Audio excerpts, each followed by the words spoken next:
শুক্রবার সাব্রুমে বিভিন্ন প্রকল্পের উদ্বোধন করেন মুখ্যমন্ত্রী ডক্টর মানিক সাহা। এক্ষেত্রে উল্লেখযোগ্য হল সাব্রুম গার্লস উচ্চতর মাধ্যমিক বিদ্যালয়ের সঙ্গে সম্পর্কযুক্ত 100 আসন বিশিষ্ট নবনির্মিত ছাত্রীবাসের উদ্বোধন। বক্তব্য রাখতে গিয়ে প্রশাসনকে স্বচ্ছ রাখার স্বার্থে প্রতি 14 দিন বাদে বাদে পর্যালোচনা বৈঠক করা হয় বলে এদিন জানিয়েছেন মুখ্যমন্ত্রী ডক্টর মানিক সাহা। এক্ষেত্রে খবরের কাগজের বিভিন্ন সংবাদগুলির সত্যতা যাচাই করতে পাঠানো হয় সংশ্লিষ্ট দপ্তর আধিকারিকদের কাছে। গুড গভর্নেন্স এর জন্য সতর্ক করা হয়েছে প্রশাসনকে বলে জানিয়েছেন মুখ্যমন্ত্রী ডক্টর মানিক সাহা। আমাদের এখানে ট্রিপল আইটি হয়ে গেছে, এখানে Indian institute of information technology ত্রিপুরাতে হয়েছে।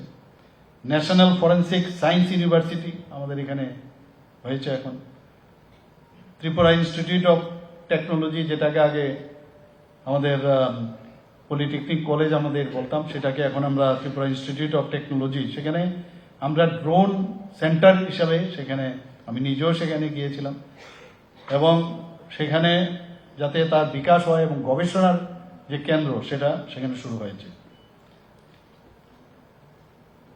আমাদের এখানে ন্যাশনাল ল ইউনিভার্সিটি হয়েছে। আমি জানি না এখানে সবাই গেছেন কিনা, সেখানে আরো অর্থ আমরা দিয়েছি যাতে আরো ডেভেলপমেন্ট হয়, ইনফ্রাস্ট্রাকচার আরো ডেভেলপমেন্ট হয়, সেই ব্যবস্থা আমরা ন্যাশনাল ল ইউনিভার্সিটি ত্রিপুরাতে হয়েছে। এখানে ন্যাশনাল যে আমাদের সংস্কৃত কলেজ, ন্যাশনাল ইউনিভার্সিটি সংস্কৃত ইউনিভার্সিটি, সেটাও ত্রিপুরাতে এখানে হয়েছে। এ বিষয়ে অনেকের কিন্তু, আমি নিজেও যদি ওখানে না যেতাম তাহলে সেই ধরনের সম্যক ধারণা আমারও হতো না। দম্বাদীপা বহু প্রাইভেট ইউনিভার্সিটি এখন ত্রিপুরাতে আসছে।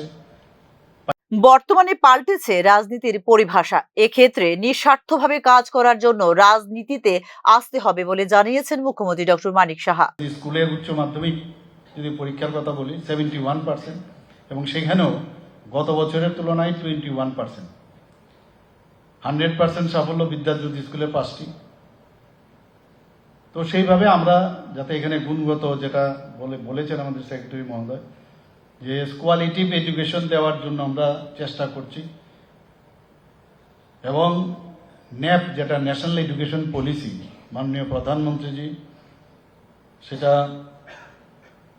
29শে জুলাই 2020-এ সেই ঐতিহাসিক মুহূর্তে উনি যে সেটা উৎসর্গ করেছেন দেশের জন্য, তো তার থেকে আমরা কিন্তু এখন স্কুলে এবং কলেজগুলোতেও আমরা ন্যাশনাল এডুকেশন পলিসি চালু করেছি।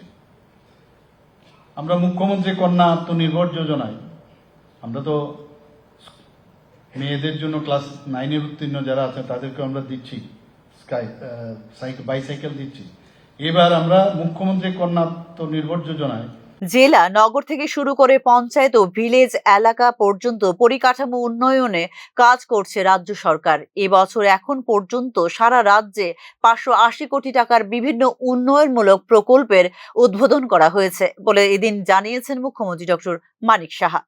জনজাতি অংশের মানুষের উন্নয়নে রাজ্য সরকার বিশেষ প্রাধান্য দিয়েছে। এডিসি এলাকায় পরিকাঠামো উন্নয়নে বিভিন্ন প্রকল্প রূপায়ণ করা হচ্ছে। শিশুদের জন্য অঙ্গনওয়াড়ি কেন্দ্র, ছাত্রছাত্রীদের জন্য ছাত্রাবাস, ব্যবসা বাণিজ্যের প্রসারে মার্কেটিং সেন্টার ইত্যাদি নির্মাণের কাজ করা হচ্ছে। জনজাতিদের জীবন মান উন্নয়নে 1400 কোটি টাকা বরাদ্দ হয়েছে। গত অর্থ বছরে এডিসির বাজেটে অতিরিক্ত 169 কোটি 82 লক্ষ টাকা দেওয়া হয়েছে বলে এদিন জানিয়েছেন মুখ্যমন্ত্রী। ইতিমধ্যে 91,000 লাখপতি দিদি হয়েছেন রাজ্যে। সারা রাজ্যেই পানীয় জলের সংযোগ, বাসগৃহ, শৌচালয় নির্মাণ, স্বাস্থ্য ও শিক্ষার উন্নয়নে বিশেষ গুরুত্ব দিয়ে কাজ করছে রাজ্য সরকার। প্রধানমন্ত্রী আয়ুষ্মান ভারত যোজনায় বিনামূল্যে 5 লক্ষ টাকা পর্যন্ত চিকিৎসা করাতে পারছেন প্রতিটি পরিবার। এর পাশাপাশি মুখ্যমন্ত্রী জন আরোগ্য যোজনাও চালু করা হয়েছে রাজ্যে। রাজ্যবাসীর আর্থ সামাজিক মান উন্নয়নে মুখ্যমন্ত্রীর প্রাণী সম্পদ যোজনা, মুখ্যমন্ত্রীর মৎস্য বিকাশ যোজনা, মুখ্যমন্ত্রী নগর উন্নয়ন প্রকল্প প্রভৃতি রূপায়ণ করা হচ্ছে বলেও এদিনের অনুষ্ঠানে জানিয়েছেন মুখ্যমন্ত্রী doctor Manik Saha. Bureau report, news নাও।